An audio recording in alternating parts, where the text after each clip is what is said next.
Hi friends, இன்றைக்கி பார்த்தீங்க அப்படின்னா ஒரு ஈஸியான ஈவினிங் ஸ்நாக் ரோல்ஸ் எப்படி பண்ணுறதுன்னு வாங்க பார்க்கலாம்.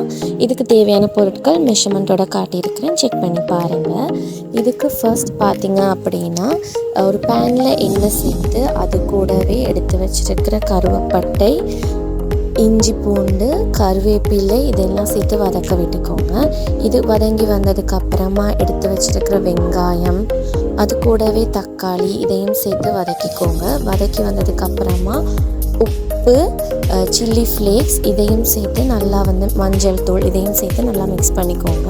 மிக்ஸ் பண்ணதுக்கு அப்புறம் பார்த்தீங்க அப்படின்னா டின் ஃபிஷ் அப்படி இல்லாட்டி பாயில் பண்ணி வச்சுருக்கிற ஏதாவது துண்டு மீன் இதை நீங்கள் சேர்த்து மிக்ஸ் பண்ணிடுங்க. குக் ஆனதுக்கப்புறமா ஃபைனலாக பாயில் பண்ணி வச்சுருக்கிற 500 கிராம்ஸ் பொட்டேட்டோ இதையும் சேர்த்து மிக்ஸ் பண்ணிவிட்டு குக் ஆனதுக்கப்புறம் எடுத்து வச்சுருங்க.